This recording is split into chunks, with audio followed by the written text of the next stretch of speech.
So now we're going to move into a little bit more sinister. More sinister, makes the fungus look like nothing. So we're talking about chemicals, disinfectants that are deliberately added to the water. Now, one of the things I always point out to people, I go, take a look at what the Europeans do. Take a look at what the other countries do and what this country does, right? There's a lot of things that are mandatory. For example, chlorine in our swimming pools.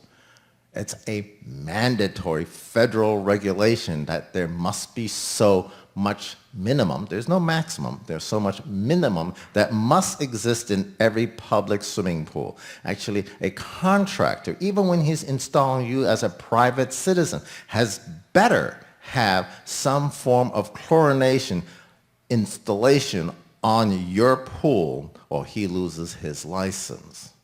This is the kind of enforcement that's there.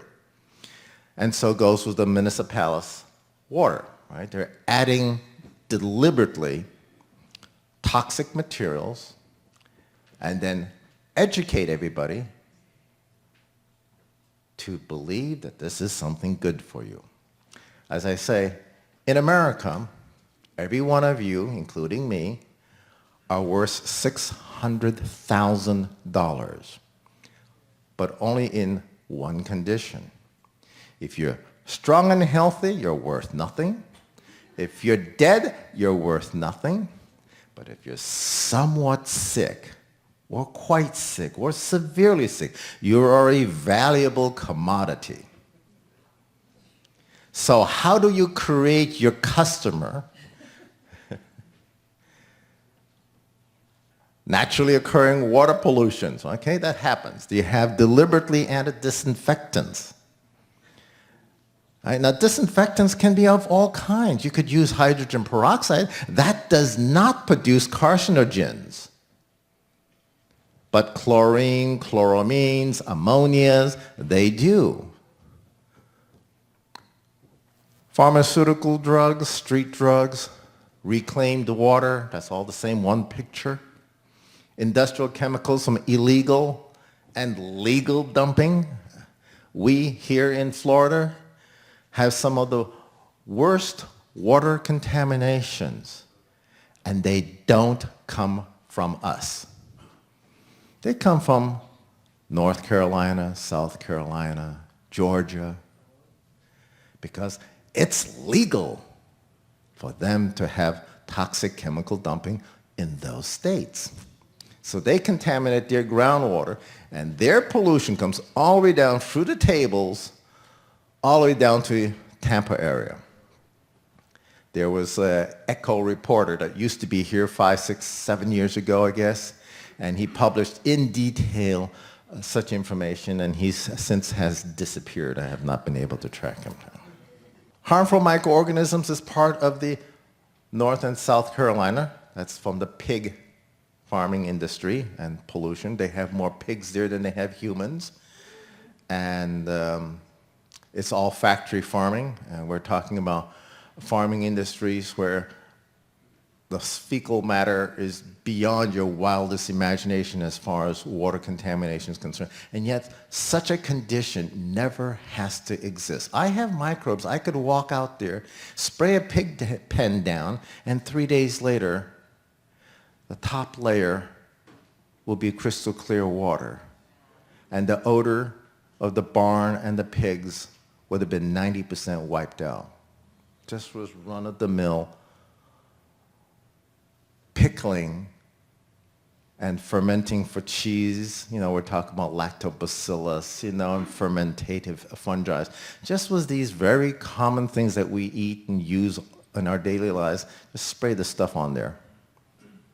I mean, this technology has been around for 35, 40 years. Very, very hard to get into the industry. We have special agencies that are supposed to protect us, and I call them environmental polluting agencies, you know. The other thing which is also that I want to touch is number 6, and that is harmful substances that are formed. Most of the tests that you look at It's individually. They just talk about the chlorine, they talk about the ammonia, they talk about the trihalomethanes. Seldom do you ever see what happens when you mix chlorine with an organic compound, like my skin, like all the dead bacteria and tree saps, juices that are inside of the water that's naturally occurring, that's non-toxic. What happens when you mix chlorine compounds with an organic compound? I hope this group all knows that answer. What do you form when you mix an organic compound with a chlorine? Chloro-organic compounds. They're all known or suspected carcinogens. Okay? So there's usually between 3,000 and 5,000 of them. Now here comes the thing. So they use the choice of chlorine, and they hit you many ways. They have so far not been able to contain our understanding that water is bad, that it has pollution, so everybody's drinking bottled water. But think about it this way. On a more smaller demonstration, I would have 2 glasses of water in front of me. I have 2 glasses of water. I will drop 5 or 6 drops of chlorine indicator. The water will turn yellow. And then in the other glass, I'll dip my hand in there for about a minute, minute and a half. Pull it out, drop 5 or 6 drops of chlorine indicator in there.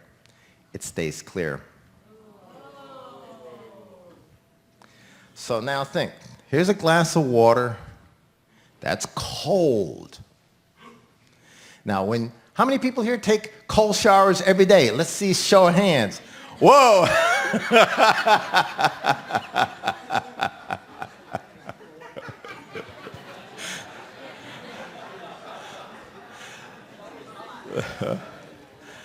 So what happens when you have that nice, good, wonderful hot shower? You open your pores. And the chlorine goes, hey, I don't have a little small alleyway to walk into your body. I have a highway. You see, you can actually drink a glass of chlorinated water and be far more healthier than if you took a 15-minute hot shower. Because when you drink a glass of water, you are built to, 1, filter it with your kidneys, your liver, your spleen. When you take a hot shower, it goes directly from your skin into your bloodstream. No via. 0. Okay? And anybody who's, I'm sure not this group, but anybody who dares says, well, the skin does not absorb. So I think we should start suing all the nicotine patches, seasickness patches, and now they're coming out with vitamin patches. And while I'm on that, watch out for these new technologies on patches. A lot of them are coming out with nanotechnologies. These are beyond your wildest imagination of scary, because these nanoparticles have 100% total different properties. In other words, melting point, all the things that you know of a particular element, they completely change as you start making them smaller and smaller. And so when the bacteria eats them, they will then change and mutate into new types of compounds never seen before on this planet. And what will they do to your body? Well, I can't answer that question. And unfortunately, I don't think anybody else on this planet can answer that question either. But there are thousands of products on the market today that are nanotized. All these fancy waxes, women's waterproof face makeups. The list just goes on and on and on and on. There's just thousands of products. Okay? When I first was writing this article on nanotechnology, there was only 300. That was 2 years ago. There's beyond countable numbers today. Now, not all nanotechnology is bad. Some of them are incredibly good. I work myself with nano air bubbles. And just on passing, this is going to save the planet. I can actually make air bubbles sink to the bottom of the ocean. Right? This is like unbelievably crazy good. I mean, imagine what's the biggest problem with deep sea oceans, septic tanks, pollution, right? You lack oxygen deep down. Well, if I can make the air bubbles sink, you clean it up. By the way, somebody has already done this in Japan, in Yokohama Harbor, which is not one of the cleanest harbors, trust me. And originally, there were only a few snails and something, I can't even pronounce its name. I almost had it on the tip of my tongue there. Anyhow, after 3/4 of a year, this was 2013 to early this year, 2014, in about 8 going on 9 months, they went from a few snails that could grow there to shrimp, beautiful belt seaweed, big size fish. Now this is inside, right? This is one of those docks, right? This is way inland. This is low oxygen area. And the fish were just swimming around this one little nano bubbler. You know, it's just like, wow.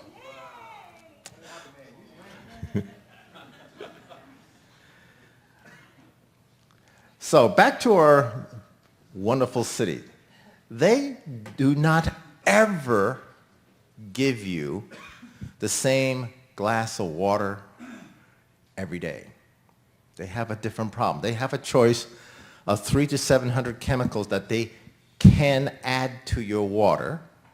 They will have, just about any city, will have about 300 chemicals on hand at any given day. And they will mix it into those beautiful pipes, and you will take hot showers. Now, chlorine, as I just mentioned, forms chloroorganic compounds, which are all known or suspected carcinogens. Now, they're going to start adding, or have started, across the entire United States, ammonia. And basically, they shoot chlorine into the system. 24 inches down the road, they'll shoot ammonia into the system. They form chloramines. It's a plural. Right? They'll form trichloramines, dichloramines, and they will never, ever, under any circumstances, admit that they're making them. They're always attempting or trying to make monochloramines, which is not possible. Okay? And so here comes the bigger problems.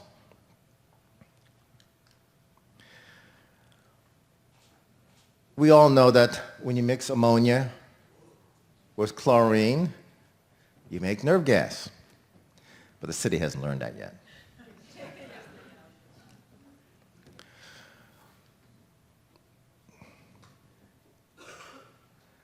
Now, most people have already this data, which is if you want to get rid of the chlorine out of the city water, just put it in a 5-gallon bucket, stir it a little bit, leave it overnight, and it dissipate. But now you have chloramines, and it is stable. Doesn't kill germs worth a darn, but it is stable. And it'll stay there 14 or more days. And everybody says, well, you know, we just use chlorine. We'll take carbon filter, and poof, out comes chlorine. Chlorine isn't chloramines. And chloramines doesn't get touched by a regular carbon filter. So you need something that actually specifically takes chloramines out. And chloramines require something called catalytic charcoal. And a catalytic charcoal is about 5 times more expensive. I had a customer who was quite educated, and he says, "Oh, Winston, I got that all handled. I bought this great big catalytic carbon tank, and I got that hooked up in my house, so I don't have any chlorine or chloramines." I go, not true. You got rid of all your chloramines, guaranteed. You haven't removed more than maybe 5–10% of your chlorine. So when you buy filters, you must have chloramines addressing that, catalytic charcoal. You must have regular carbon charcoal, and you should have it probably in a 40-60 ratio, 40% of the regular activated charcoal and 60% catalytic carbon, because chloramines are that difficult to take out.